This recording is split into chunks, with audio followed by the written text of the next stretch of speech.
Bonjour, j'espère que tu te portes très bien. Alors pour aujourd'hui, je vous propose qu'ensemble nous puissions aborder la notion de similitude.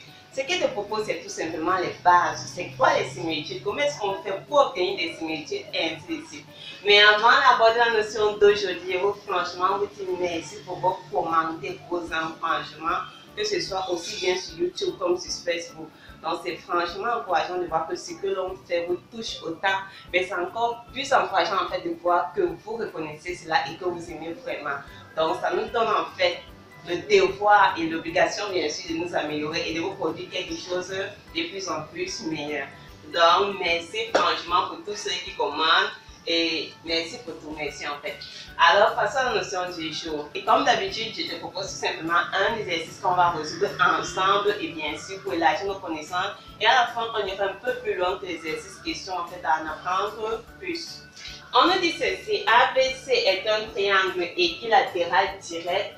On nous dit que O est le centre de gravité du triangle ABC. R est la rotation des angles O et d'angle de mesure moins 2 puis sur 3.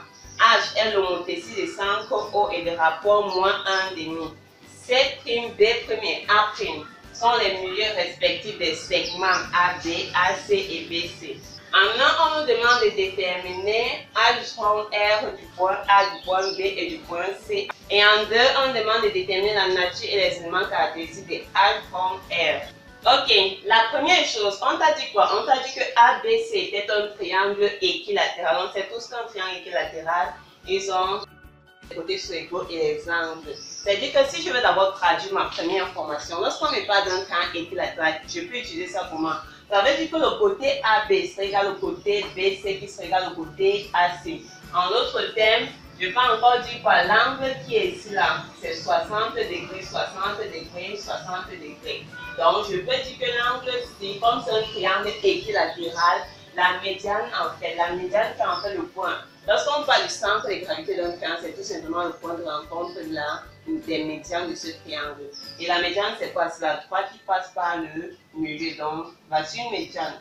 On a 3 médianes d'un triangle. Donc, la droite qui passe par le milieu du segment AC et par le sommet au côté opposé. Donc, le milieu de ceci et le sommet opposé, la médiane des AB, donc ça passe par le milieu des AB et le sommet. Et le point de rencontre en fait des médianes, c'est ça le centre de gravité du triangle. Maintenant, comme c'est un triangle équilatéral, ça veut dire que la médiane, ça fera la bisection. Donc, ça va diviser en fait l'angle en 2 angles de même mesure. Donc, si je veux l'angle qui est ici, c'est tout simplement 30 degrés et celui-ci, c'est également 30 degrés.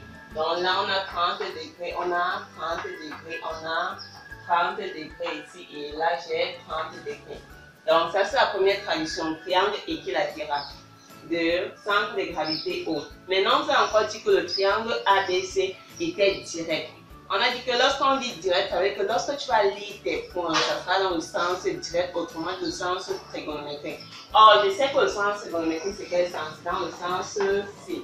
Le sens direct est battu le sens indirect. C'est-à-dire que lorsque je dis ABC, je pars dans ce sens. Si quelqu'un vient mettre ABC, c'est plutôt le sens indirect. Donc, si je dis un triangle équilatéral dans le sens direct ou direct, c'est-à-dire que lorsque je lis les points, lorsque je dis ABC, mes points là, le sens, c'est dans le sens trigonométrique.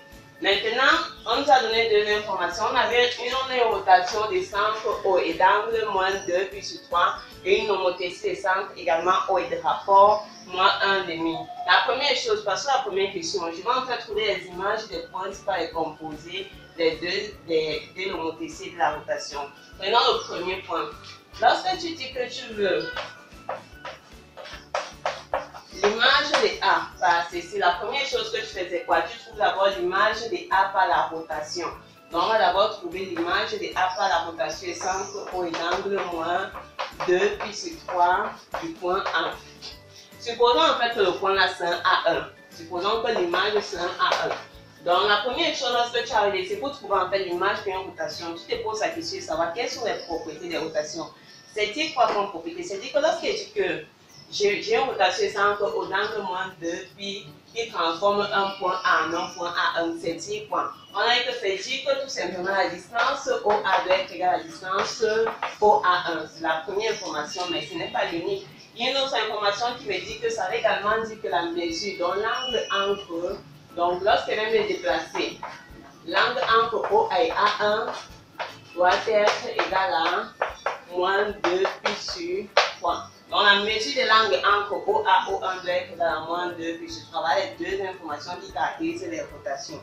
Maintenant tu viens dans ta figure, c'est-à-dire que lorsque je vais me déplacer du vecteur OA, tu trouves où est le vecteur? Voici le vecteur OA, de O vers A. Voici le vecteur OA vers le vecteur OA1. L'angle là c'est moins 2 pi sur 3. Comme il y a un moins ici devant, ça veut dire quoi? Le moins, on a que le moins c'est indiquer le sens. Si je dis moins, c'est tout simplement dire que je vais mesurer dans le sens, dans ce sens, le sens c'est indirect ou non trigonométrique. Donc l'angle que tu vas chercher, donc on va se déplacer de OA comme ceci vers le vecteur OA1 de telle sorte que l'angle entre les deux soit 2 pi sur 3. Or 2 pi sur 3 c'est combien? 2 pi sur 3 c'est 120 degrés. Donc je commence ici, je me déplace de 120 degrés. Si j'ai 30 degrés, ici 30, ça veut dire que ici il y a forcément 120 degrés.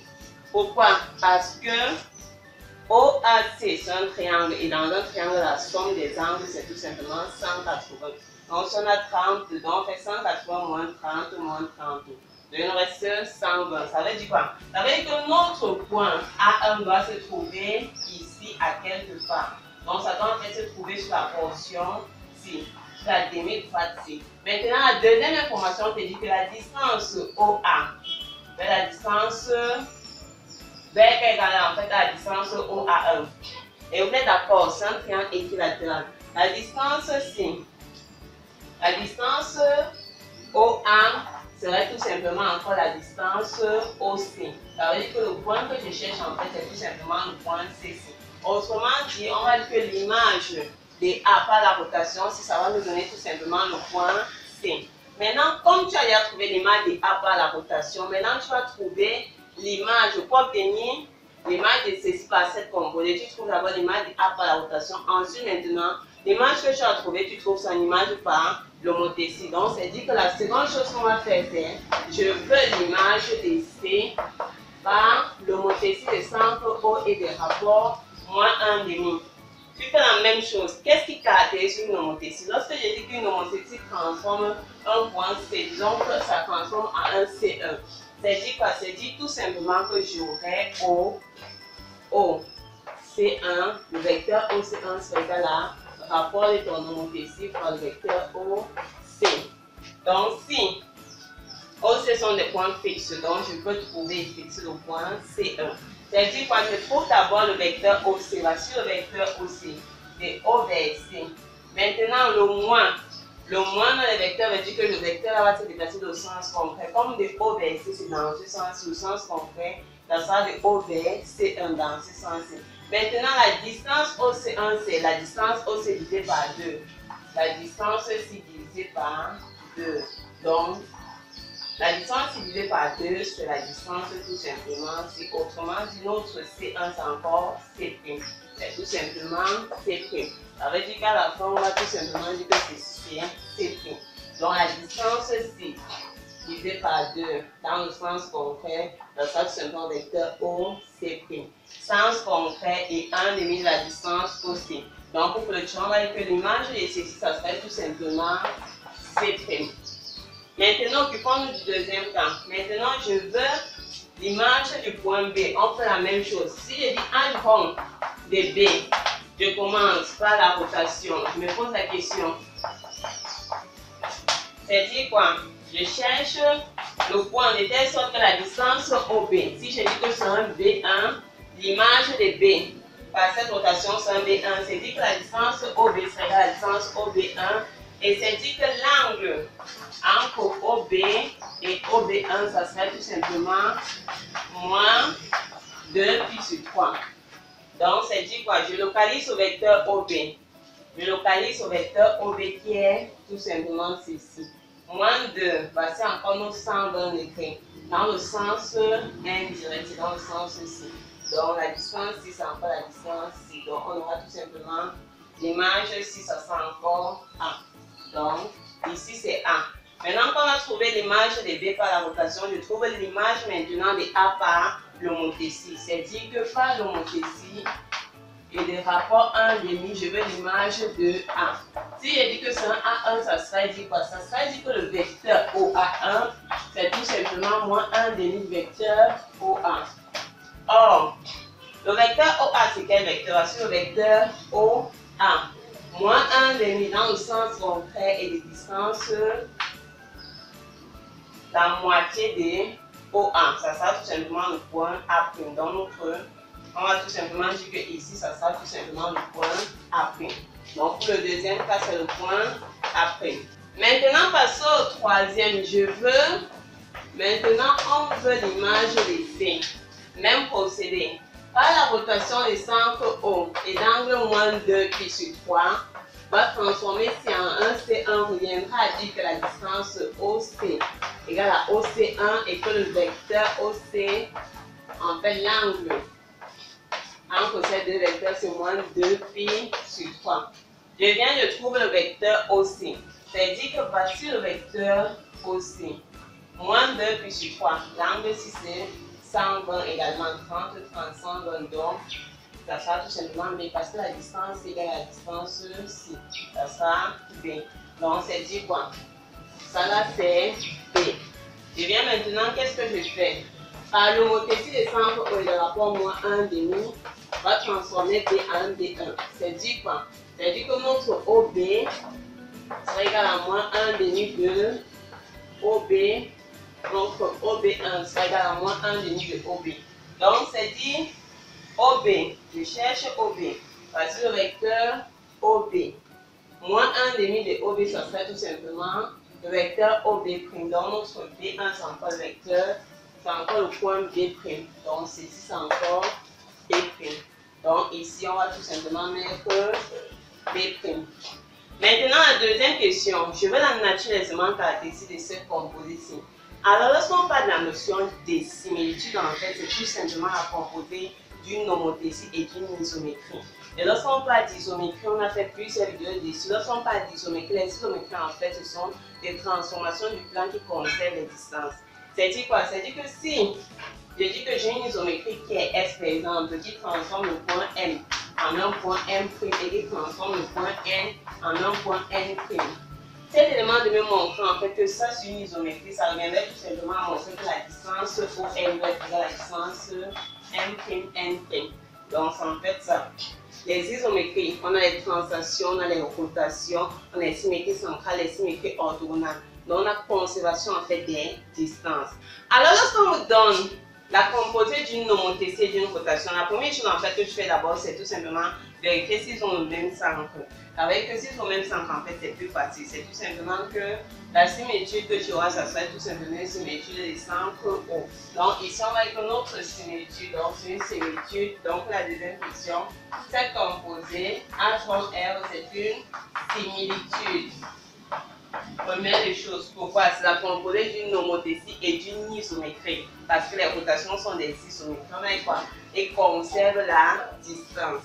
Maintenant, la seconde chose, c'est quoi? Une symétrie a trois caractéristiques. On a le centre, on a le rapport et on a l'angle. Donc, première chose, s'occupe d'abord du centre. C'est dit quoi? L'homothétie a pour centre O et la rotation également pour centre O. Donc, comme ils sont le même centre, on va conclure que c'est une symétrie des centres O. Donc, symétrie des centres O. Maintenant, quand on a fini avec le centre, la seconde chose, c'est le rapport. Comprenez que les symétries ont des rapports toujours positifs. Ça veut dire que comme notre homothétie avec pour rapport moins 1,5, pour tout simplement trouver le rapport de la symétrie, c'est valable celui du rapport de l'homothétie. Donc on va dire des rapports, la valeur absolue de moins 1,5 c'est 1,5. Donc le rapport 1,5. Et pour terminer maintenant avec l'angle, tu dois tenir compte du rapport de l'homothétie. Si le rapport est ton homothétie, si ton cas, si on suppose qu'on a une homothétie, le centre O et des rapports K, si le K que tu as est négatif, ça veut dire que l'angle que tu vas prendre, ça sera plutôt P plus l'angle de la rotation. Comme ici, notre K est négatif, donc on va prendre l'angle de notre rotation, c'est moins 2 pi sur 3. Donc, et d'angle, tu fais tout simplement pi plus l'angle, donc moins 2 pi sur 3, ça sera tout simplement pi sur 3. Donc, on va dire et d'angle pi sur 3. Maintenant, si on avait eu en fait un rapport positif, si cela c'était plutôt 1 de nous, n'importe quel réel positif, on aurait tout simplement conservé l'angle de la rotation. Donc, on aurait dit l'angle moins 2 plus sur 3. Donc, première chose, si on a le même centre, c'est le même, la symétrie aura le même centre. Le rapport valable du rapport de l'homothétie et l'angle, soit tu conserves l'angle si le rapport était positif, si c'était en fait négatif, tu fais juste pi plus l'angle. Donc, c'est pi plus l'angle, pas moins l'angle plus l'angle, ainsi de suite. Alors, un petit note à bien serait tout simplement de remarquer qu'il existe deux types de similitudes. On a les similitudes directes et on a les similitudes indirectes. Lorsqu'il n'y a pas de similitudes indirectes, ça veut tout simplement dire que je vais faire la composée d'une homothétie et d'un antidéplacement. Direct, je vais faire la composée d'une homothétie et d'un déplacement.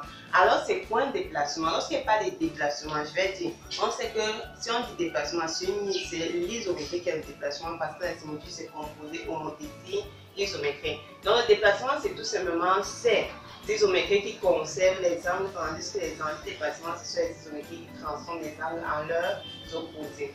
Donc, au départ, lorsqu'on donne une expression, vous pouvez tout simplement rapidement voir si on a fait un symétrique. Par exemple, ici, c'est tout simplement une similitude directe parce que les rotations sont des déplacements qui conservent en fait les angles. Donc, ici, dans ce cas, on va parler des similitudes directes.